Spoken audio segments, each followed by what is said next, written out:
What's up, everybody? The doctor is in, and I'm here with EQNX Romanova, dressed up as Karen, the abomination that is tearing its way through bracket. How you doing today? I'm doing well. It is on, right? Okay. Testing 1, 2, 3. Yeah, I'm doing great. Today's more of a casual day. Yesterday was when I commentated Dragonball, so today's just kind of hanging out, supporting people that I'm friends with in their pools. So I've been like walking all over the place. I was just watching some Dragonball and then seeing some people over at MK, and was supporting Neon during Street Fighter, and you know, he made it to the next phase 3. So yeah, there's a lot of players here. And you know, you mentioned you've been doing commentary, you're obviously doing cosplay and supporting people. You've had an extremely busy year. All the way back final round you did commentary, you did Combo Breaker, now you're at EVO.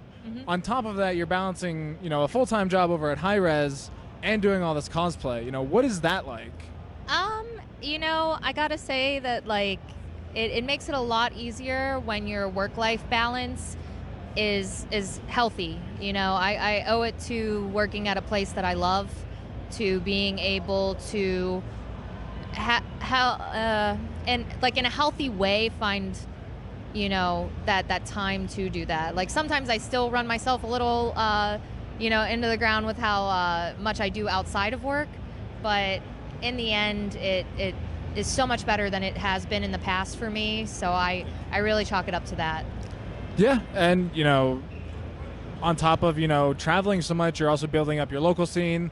Atlanta, you've been doing so much work, not just with Dragon Ball, which is, you know, what you did this weekend, but also over at MK too. You know, what's it like swapping back between the two games? Because they're pretty different. You know, it's like second nature now, because MK was always first, and Dragon Ball came later, right? But Dragon Ball I knew as the anime, and then, you know, then it came out as a game. MK's MK. I've been playing it since I was a kid, right? So I don't know if that's healthy. I don't know. You know, I turned out okay, I think. Yeah, I think I watched the movie when I was like 8 or something. Yeah, I mean, at some point we all saw it, right? I don't know. It's not that, now that I've gotten the hang of Dragon Ball to such a deep level, and I'm still consistently playing it.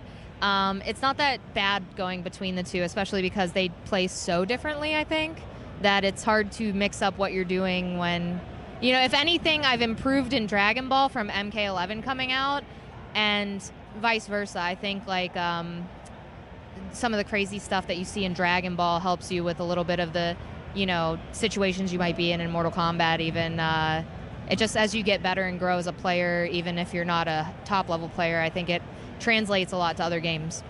Yeah, I mean, fighting games in general do have a lot of transferable skills between neutral, just, you know, game wisdom, you know, knowing what you're doing, when you're doing it, you know, and that's kind of why we have so many legends, right? We have so many multi-game legends, long-term legends that can go from game to game to game. You even yourself said you've been playing MK for so long. You know, what do you think really accentuates, like, why the FGC can have this type of, you know, community member?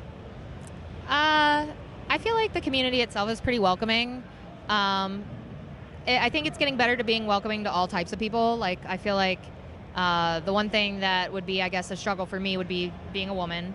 But in all, I think it's just always evolving and developing. And right now, I think it's going in like a positive direction. So I think as time goes on, you know, we see this is the year of EVO where we've seen more lady commentators than we've ever seen before, and just in general, like the diversity of people, you know, in the roster too for commentary and other things. It's just, it's definitely becoming more inclusive, I think, to everyone.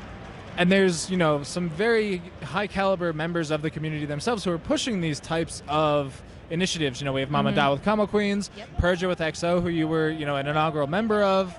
And, you know, this weekend we have Phantom Myra playing for XO. And, you know, I'm sure you've talked a lot about what that experience was like, you know, but when you get to see every phase they're announcing, you know, new players, you know, what does that feel like? As, like you said... I get really excited because I never know who's going to be next, but I always have a feeling I might actually know them. And it's really cool to see so many, like, of the women that I am not just friends with, but admire as players, like, get a chance at that. So, it's a really great opportunity for everyone, right? And for all of us to grow as people. So. Yeah, and if you could expand on it in any way, what would you, not just like XO, but just like in general, like what kind of initiatives would you further like to see?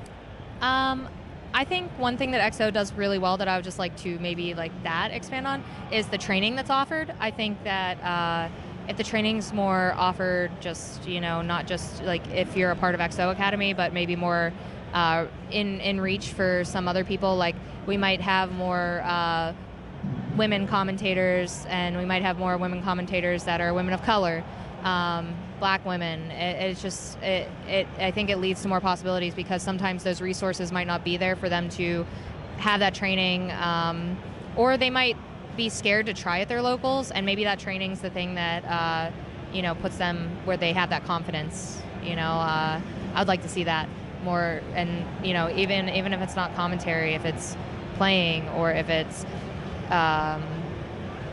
cosplay. I don't know. It's the world is full of possibilities.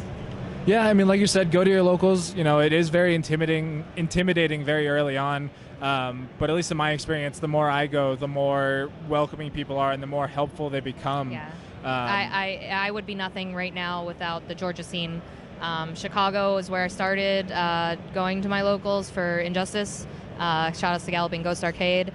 But moving to Georgia, I was able to like grow extremely as a Dragon Ball player too. And once I like got to know everyone, they were more than willing to help me level up my gameplay, play casuals with me, and a lot of them are like ex-Marvel players. So I learned very quickly how to get good, right? Yeah, you get really good by losing a lot. It really helps. You do.